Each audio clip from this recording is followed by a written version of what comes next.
நல்லா இருக்கு படம். ஒரு பரபரப்பான படமா வந்திருக்கு. ஹரி அவர்களுடைய சிங்கம், சாமி, தாமிரபரணி அந்த ஸ்டைல்ல ஒரு நீண்ட காலத்துக்கு பிறகு ஒரு ஹரி முத்திரைன்னு சொல்லுவாங்க இல்லையா, அதுதான் ஹரி முத்திரை மாதிரி. இந்த முத்திரை மாதிரி ஹரி முத்திரை. நல்லா இருக்கு படம், என்ஜாய் பண்ற மாதிரி தான் இருக்கு. ஏதாச்சும் படத்துல வந்து லாக்ன்ற மாதிரி இருக்காங்க, இல்ல அம்மா செஞ்சு பண்றது தான் கொண்டு சொல்றாங்க. ஏதாச்சும் படத்தோட சாயல் ஏதாவது தெரியுதா? இல்ல அப்படிலாம் இல்ல, பரபரப்பான திரைக்கதை ரொம்ப விறுவிறுப்பா கொண்டு போயிருக்காங்க. இசை வந்து அதுக்கு பலம் சேர்த்திருக்கிறது. எடிட்டிங் நல்லா உழைச்சிருக்காங்க. சமுத்திரக்கனி ரொம்ப சிறப்பாக அவருடைய ரோலை வந்து ரொம்ப நீட்டா பண்ணியிருக்காரு. விஷாலுடைய கடுமையான உடல் உழைப்பு இருக்குது படத்துல.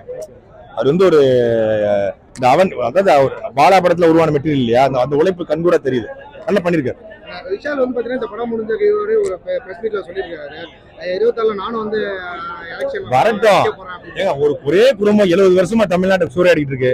ஒரு ஆள் சேர்ந்து அடிக்க முடியாது. சீமான் அடிக்கிறாரு, தளபதி விஜய் வராரு, விஷால் வரட்டும், நீங்களும் வாங்க, எல்லாரும் சேர்ந்து அடிப்போம், அவ்வளவுதான்.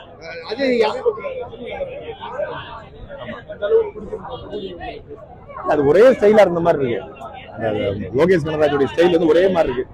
இன்னும் மாத்தணும். இன்னும் அந்த படம் ஒரு 100 பேரை பறக்க விடுறது. ரஜினிகாந்தாலும் 100 பேர் பறக்க விடுமா? அவர் வந்து ஒரு இயல்பா நடிக்க விடணும். மம்முட்டி மோகன்லால் மாதிரி அவரை அந்த மெட்டீரியல் மாதிரி பயன்படுத்தணும். இன்னும் அவரை வந்து இந்த போட்டு அடிக்கிறது வைக்கிறது அந்த மாதிரிலாம் பண்ணக்கூடாதுன்னு நான் நினைக்கிறேன். லோகேஷ் வந்து ஒரு பெரிய லெவல்ல வந்து இது ரீச் ஆயிருக்காரு.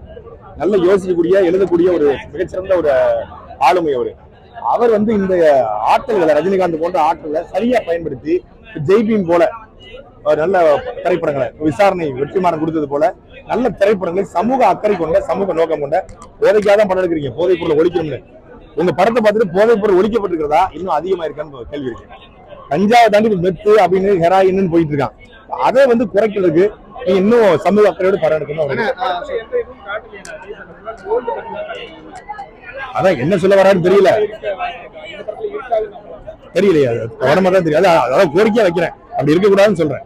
போன எலெக்ஷன்ல வந்து பாத்தீங்கன்னா விஜய் அவர்கள் வந்து இந்த சைக்கிள் பயணம் மூலமா டிஎம்கேக்கு ஒரு பெரிய சப்போர்ட் வந்து கொடுத்தாரு.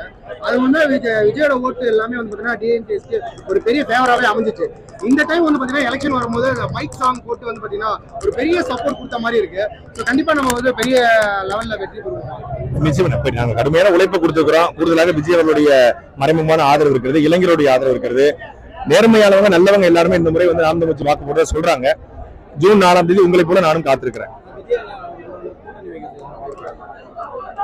அவரை என்னென்ன கொள்கைகளை எடுத்து வைக்கிறாருன்ற பொறுத்து அவர் விரும்பினால் நாம் தமிழ் கட்சி சேரும் சொல்லி அண்ணன் சீமானவர்கள் சொல்லியிருக்காங்க. பேச்சுவார்த்தை நடந்துதான் இருக்கு.